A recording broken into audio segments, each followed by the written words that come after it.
Coverage provided by Goodyear. Those who live up to their names make one for themselves. Goodyear, more driven.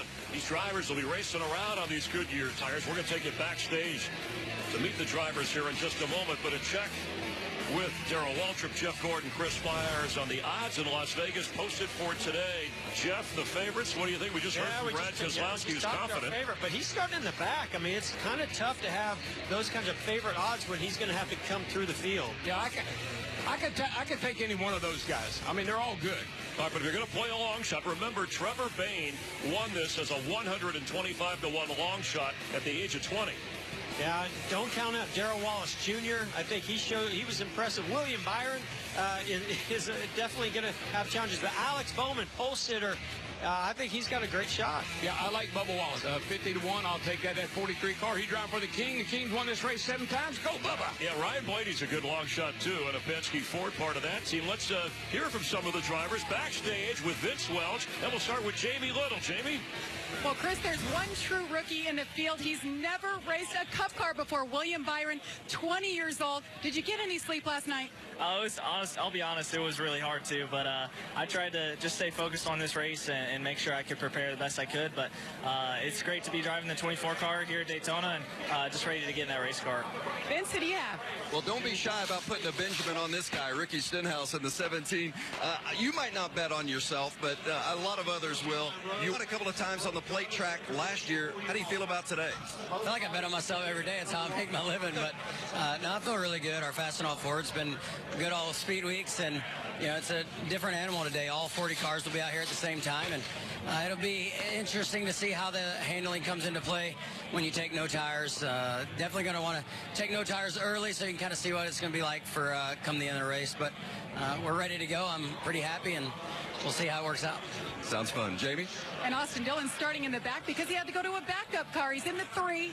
What do you feel like your chances are getting that number 3 back to victory lane in the Daytona 500? I'm really confident. You know, we've had a solid speed weeks, and just want to finish it off today with a chance to be in victory lane at Daytona. There's nothing like it being here at the 500. The energy's awesome. Just proud to be here. We're representing RCR and Dow and Chevrolet. All right, thank you. Good luck. Chris? Thank you very much. That 3 car, right, Ferry? We saw about Earnhardt winning his only Daytona 500 earlier. That 3 car represented well by Austin Dillon. Yeah, I mean, you know, it's always a lot of pressure to be in the Daytona 500, but even more pressure when you're carrying that number 3 of all the success he had at Daytona. In this field, by the way, Jeffrey Earnhardt, so it's the 40th straight running of the Daytona 500 that an Earnhardt is running in the Great American Race. When Danica Patrick announced that this would be her last Daytona 500 before retiring, and that got people's attention. It was big news. What also got people's attention was when she announced that she was dating Green Bay Packer quarterback Aaron Rodgers, who is here this weekend, by the way, rooting her on. So let's head back to Jamie Little to get more on Danica being done after Daytona.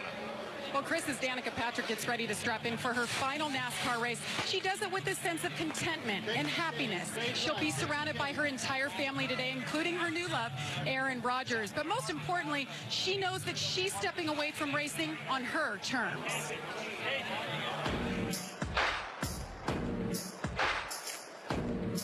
So in November, you announced your retirement. This will be my last season as a full-time driver. When you look back, do you feel you accomplished everything that you hoped to in this sport? No, absolutely not. If you went through every driver in the Cup Series, would any driver say I accomplished everything I hoped for? I don't know. If they did, then I wonder what their idea of success was, or, you know, I don't know. I'd say shoot higher. Like, I think I should always fall short. You know, the frustrating thing is at the end of my second year, I finally got to the point where it was like qualifying in the top 12 was really normal, different crew chief changes and things like that. You know, it just, you know, I had to keep restarting. So, yeah, so that's a little frustrating. And that's part of, you know, part of leaving. It's like, I don't know what the answer is. So you have happiness? Yeah. And you have new love? Yeah. Tell me about Aaron. He's such an elite athlete himself. That now the table is turned and he gets to watch you compete. Yeah. What is that like? I came into the bus after being in my suit for media day, and I was like, oh my God, he's never seen me in my suit before. This might be funny. He just kept going like, let me see those things. And he's like looking, he's like, turn around. He's like, what's that? I felt like slightly uncomfortable. I was like, do I look weird? But it's just neat that he can see what I do really firsthand, because there's not much of it left. So when Sunday ends, how do you envision that farewell playing out for you?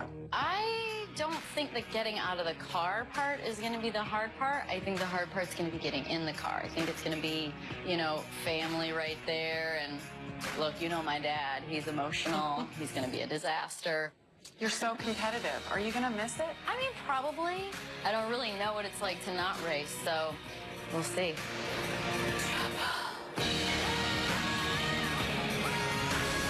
And we thank Danica, one of just 3 women who have run in the Daytona 500. Is there somebody on the horizon, a female, that she's cleared the path for? Oh, she's cleared the path for a lot of young ladies. Natalie Decker won the pole down here for the ARCA race last week. I think Danica will eventually get a lot of credit for opening a lot of doors for certainly a lot of young ladies. And today may be a Cinderella send-off for her. And I think her impact for female drivers in the future, it could be 5, 10, 15 years from now, we start to really understand what impact she truly had on this sport. We'll be keeping a close eye on her, the 60th running of the Great American Race, NASCAR's biggest, most famous, prestigious race on a famous stage. Time for driver introductions. Let's check in with Oscar winner Charlize Theron.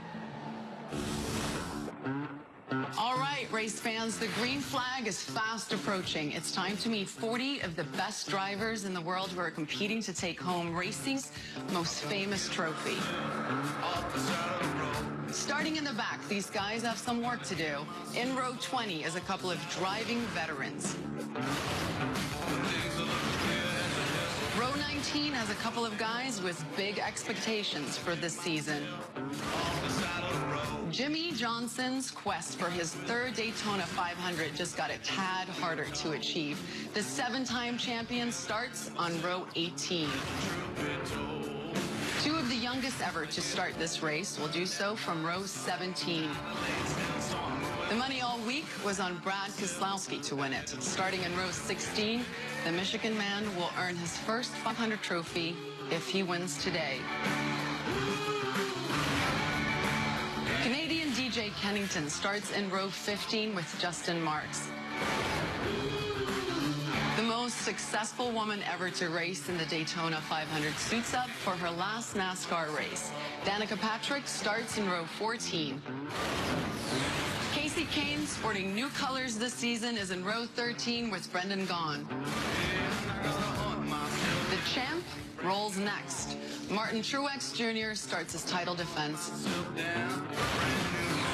And just missing the top 10 are Michael McDowell and Chris Buescher.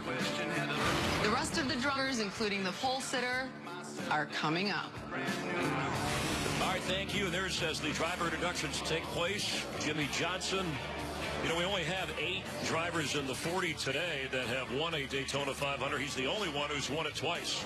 Well, Jimmie Johnson's no stranger to starting in the back of a field and coming right up through there and winning. He'll be in a backup car today. Martin Truex Jr., the champion of the sport, still searching for that first ever Daytona 500. He's been close. That win. They were lacking a little speed earlier in the week, but I think Cole Pern and them have got that thing tuned up. I look for him to be right up front all day long. He'll be in that 78 Toyota. Kyle Larson and there's Eric Almirola, who we heard from earlier, over to Stewart Haas Sports from